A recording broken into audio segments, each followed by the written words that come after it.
Welcome back. Today we are doing something a little different.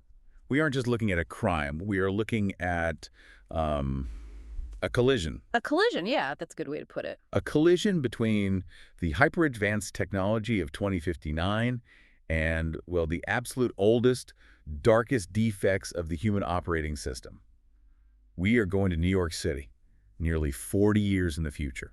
It is a fascinating setting because, usually when people talk about the future, they talk about the shiny stuff. Right, the flying cars, the colonies on Mars. The cures for cancer. And yes, in the world we are covering today, the world of J.D. Robs, Big Jack, all of that exists. Yeah. You can take a shuttle to a resort off-planet. You can have an auto chef print you a perfect beef Wellington in like 30 seconds. But the bodies still drop the same way they did in 1920 or 2020 for that matter. And that is the hook here. We are analyzing a double homicide investigation led by Lieutenant East Dallas, but we are really analyzing the persistence of greed. Exactly. The tools change. The killer might use a laser instead of a lead pipe, but the motivation... It's prehistoric. It is, precisely. And in this specific deep dive, we are looking at a case that is literally rooted in that history. We have a timeline split. The crime we're investigating happens in the sweltering summer of 2059. But the cause of that crime, the inciting incident, is a diamond heist that took place half a century earlier, in 2003. It's a cold case that suddenly just detonates right in the present day. So let's set the stage. New York City, 2059. It is summer, and apparently climate control still hasn't figured out how to fix humidity.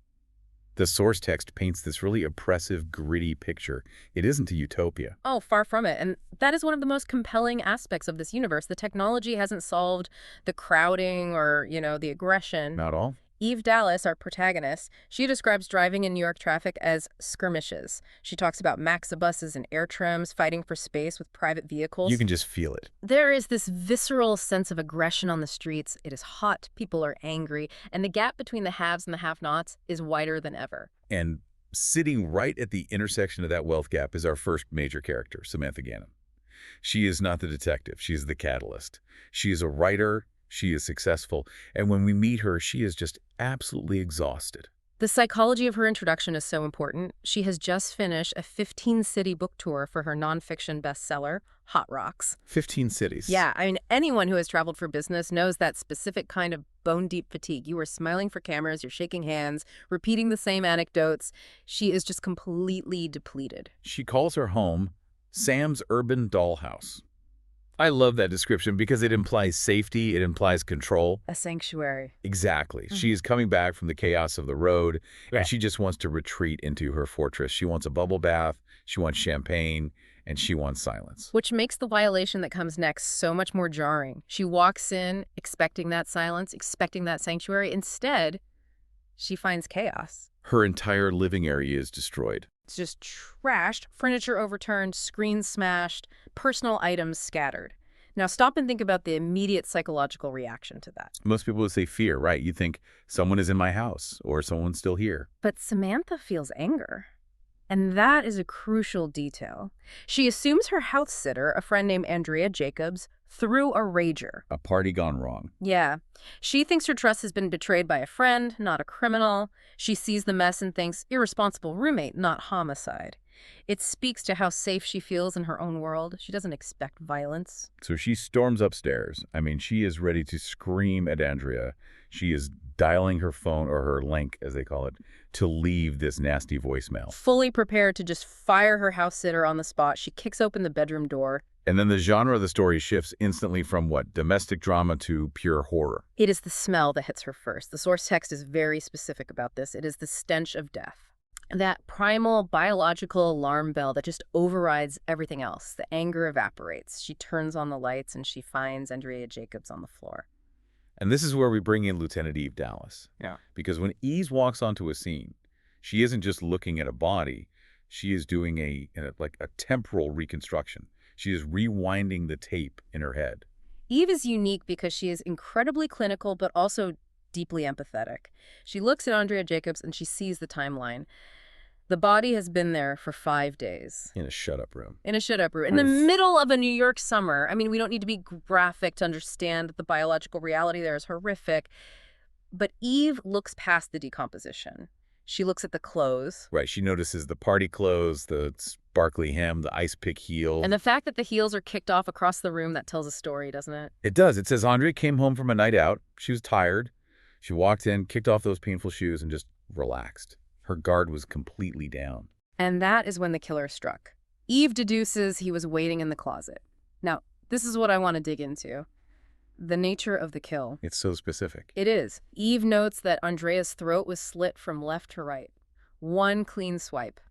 No defensive wounds. And the lack of defensive wounds is the key data point here, isn't it? Yeah. It changes the profile of the killer entirely. Absolutely. If there were defensive wounds, cuts on the hands, bruising, it would suggest a struggle. It would suggest panic or rage or a fight gone wrong. But a clean kill from behind. That is an execution. It is efficient. It is cold. The killer didn't want to fight Andrea. He just wanted her dead. But here's the contradiction that Eve picks up on immediately. If the killer is this cold, efficient professional who can execute a woman without her even screaming, why is the living room downstairs trashed like a frat party? Exactly. It is a dissonance in the crime scene behavior. You have a chaotic, messy search downstairs and a surgical execution upstairs. It doesn't add up. And Eve looks at the loot that was left behind. There are expensive electronics, jewelry, a high-end wrist unit. Things a jinky or a common burglar would snatch immediately. They are all still there. So the motive isn't standard burglar. No, not even close. The mess downstairs was a frantic search for something very specific. The killer didn't want money, he wanted an object. And when he couldn't find it, or perhaps while he was waiting, he heard someone come in. And this leads to the tragic realization. Andrea Jacobs was a mistake. It is the wrong victim trope, but played out with just devastating consequences. The house belongs to Samantha Gannon. The killer likely tracked Gannon, knew her schedule, or thought he did, and expected her to be the one walking through that door. Or he expected the house to be empty and was just surprised when Andrea walked in. That's possible, too. But given the efficiency of the kill, he probably just assumed the woman entering Samantha Gannon's house was Samantha Gannon. He didn't care enough to check. It is a case of mistaken identity that cost a woman her life. So Eve has the what a search for a specific object. She has the who, a cold, efficient killer. Now she needs the why. And for that, we have to open Samantha Gannon's book, Hot Rocks. This is where the deep dive gets really interesting because we have to look at the history within the fiction. Hot Rocks is a non-fiction account of the 47th Street Job, a diamond heist from 2003. Which, in our timeline, is the past.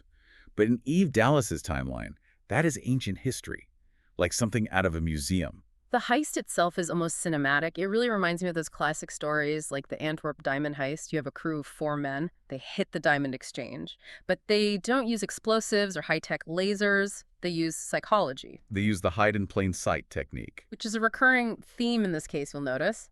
The thieves in 2003 walked out of the exchange carrying millions of dollars in diamonds, but they were carrying them in paper coffee cups. Briefcase, they called them. It is brilliant in its simplicity. You see a guy in a suit holding a coffee cup, you don't look twice. You don't assume he's holding a king's ransom in uncut stones. But, as with all perfect crimes, the human element caused it to collapse. Greed. One of the thieves, a man named Alex Crew, decided he didn't want to split the take 4 ways. He wanted it all. He wanted it all. He turned on his partners, he killed the inside man, he tried to kill the others. It is the classic betrayal. But here is the kicker. Samantha Gannon's grandfather was the insurance investigator on that original case. He recovered 3/4 of the stones. But 1/4, the share that Alex Crew tried to steal for himself, was never found. And that missing 25% is the engine of our story. It is. In 2059, the value of those missing stones is estimated at a conservative $15 million.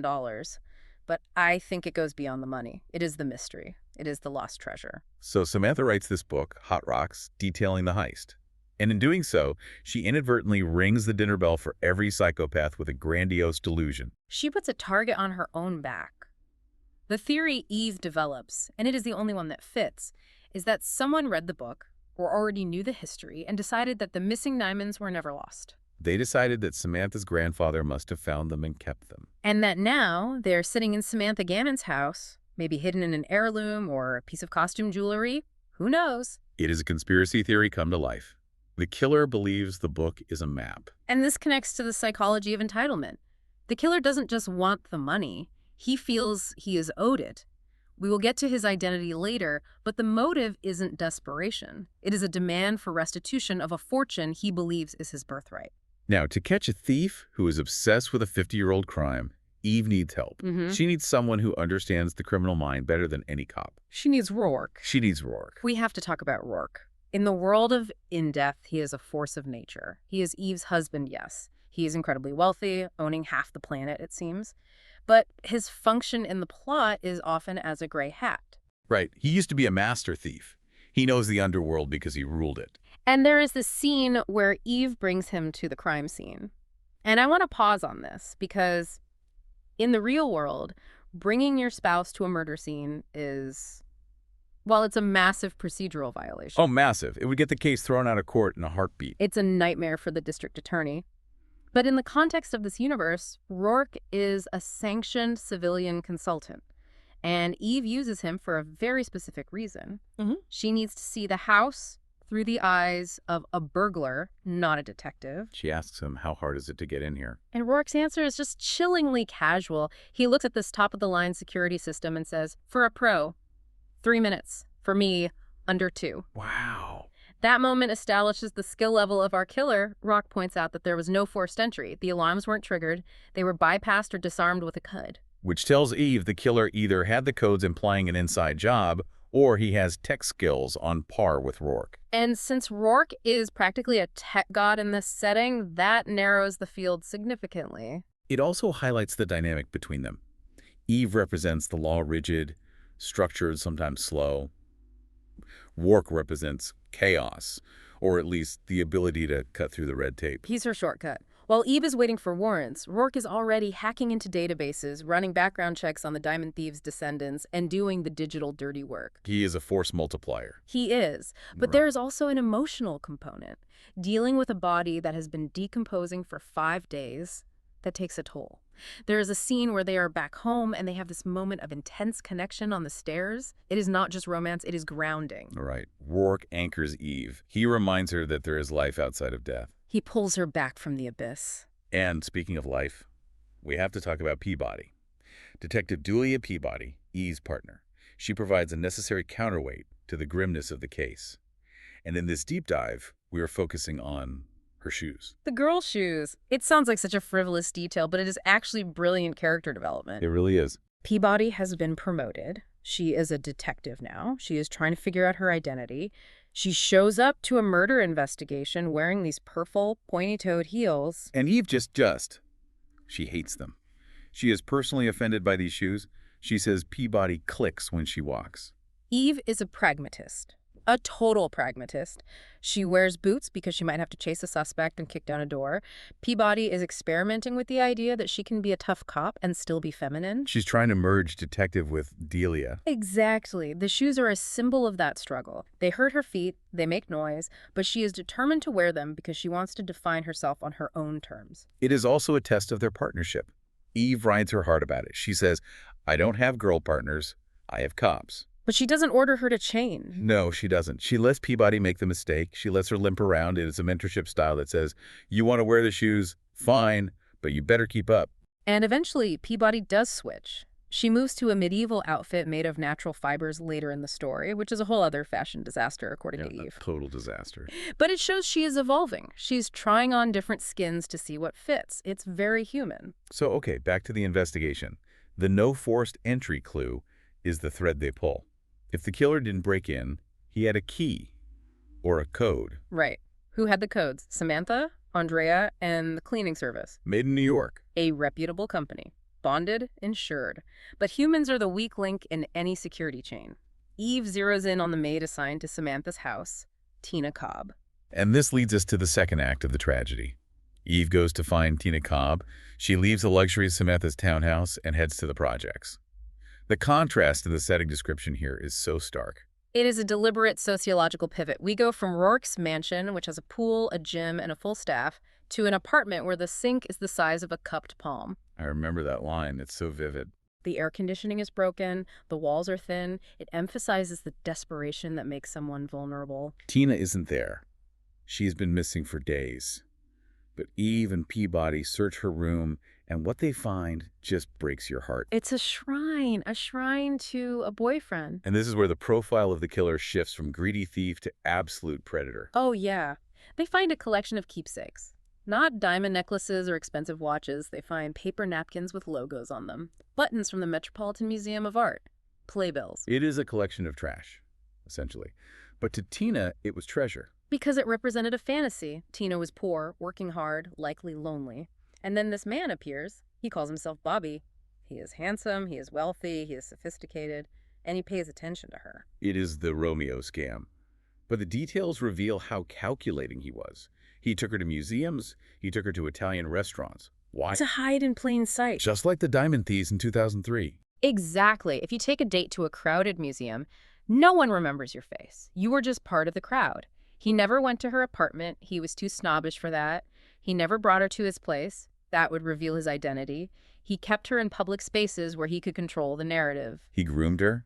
He made her fall in love with him for one specific purpose, to get the security codes to Samantha Gannon's house. And once he had them, She was a loose end. the loose end to be tied up permanently. This leads to the discovery of the second body, a Jane Doe, found in an abandoned lot.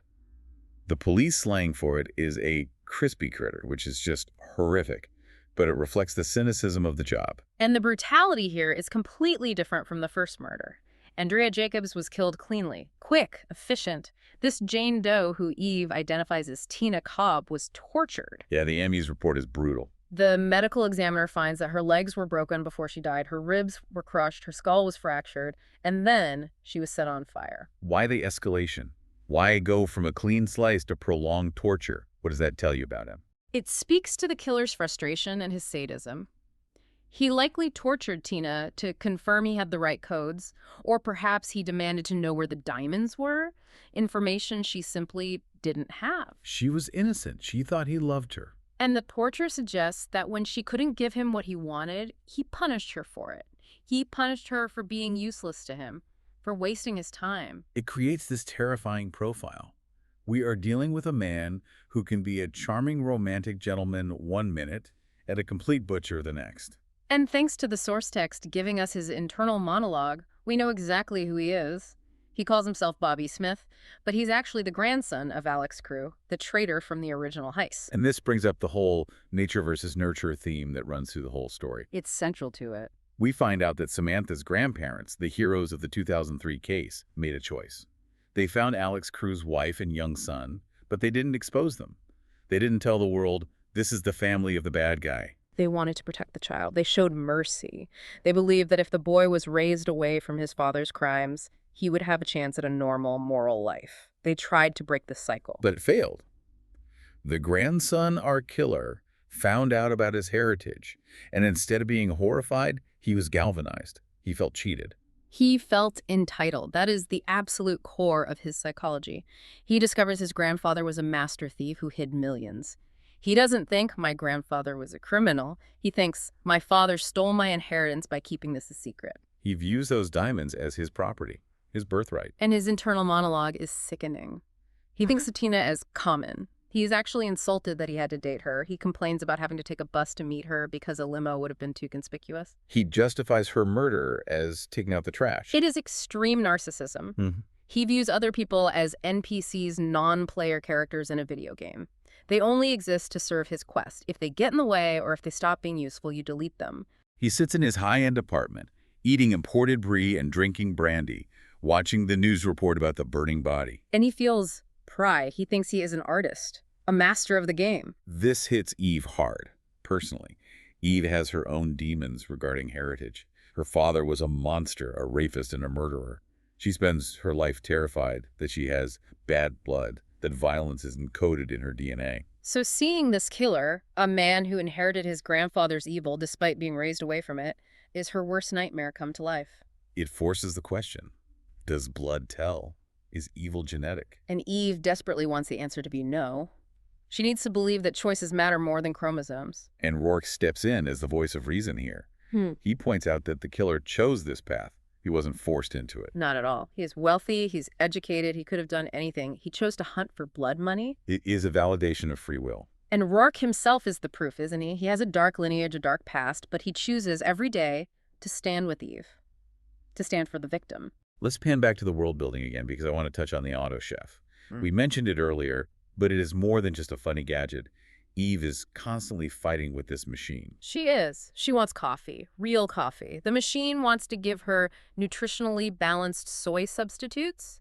She wants a candy bar. It wants to give her a nutrient paste. It's hilarious. It is a comedic running gag, but if you look deeper, it represents the loss of autonomy in this future society. The system is designed to nanny you. It monitors your caloric intake, your health stats. And for someone like Eve, who relies on control to keep her trauma at bay, this constant automated nagging is infuriating. When she kicks the machine, she is rebelling against the surveillance state. She is demanding the right to make her own bad choices. And then there is the investigation tech, the EDD, Electronic Detective Division. They don't just dust for prints anymore. No, the forensics are digital. They track the link signals. They analyze the specific signature of the override code used on the alarm. But what I love about this story is that despite all the droids and the scanners, the break in the case comes from good old-fashioned police work. The waitress. Exactly. Eve goes to the Italian restaurant where Bobby took Pina. She talks to a human being, a waitress who remembers them. And why does she remember them? Not because of a digital footprint, not because of a security scan. No, but because Tina looked so happy, and because Bobby was wearing a very specific, very expensive watch. A wrist unit with a mother-of-pearl face. That detail, observed by a human, not a machine, is what gives them the physical description they need. It shows that you can have all the tech in the world, but you still need eyes on the street. You still need people paying attention to people. So we're in the end game now. Eve and her team have connected the dots. They know the motive is the diamonds. They know the killer is using hot rocks as his guidebook. And they know he hasn't found the stones yet, which is the most dangerous part. Which means Samantha Gannon is still in mortal danger. As long as the killer believes the diamonds are in her house, or that she knows where they are, he won't stop. He has already killed 2 people. He has crossed the line. There is no going back for him. He's pot committed. Eve has to secure Samantha. She has to turn the hunter into the hunted. But the tragedy of the story is already written. Andrea Jacobs is dead because she house sat for the wrong person. Tina Cobb is dead because she swiped right on the wrong guy, the 2059 equivalent of that. It is the collateral damage of greed. That is the ultimate takeaway for me. Alex Cruz's greed in 2003 was like a stone thrown into a pond. The ripples are still drowning people 50 years later. It is a haunting thought. We like to think that when a case is closed, it is over. But this story says that sins have a half-life. They decay very, very slowly. And that is why characters like Eve Dallas are necessary. Someone has to be there to build the dam, to stop the ripples. She stands for the dead, whether they are wealthy authors or maids from the projects. She treats them with the exact same level of respect and ferocity. She does it for all of them. And she does it while fighting with her vending machine. And while tolerating her partner's clicking shoes. That is the beauty of Big Jack. It is high-concept sci-fi, but it is grounded in the messy, painful, human reality of police work. It reminds us that no matter how much the world changes, the reasons we kill each other remain disappointingly the same. But so does the reason we fight for justice. Well said. That feels like the right place to end it. We have unpacked the motive, the method, and the madness of New York in 2059. It was a pleasure to walk the beat with you. Thanks for listening to our deep dive. Keep your doors locked, check your security codes, and maybe be nice to your auto chef. You never know. See you next time.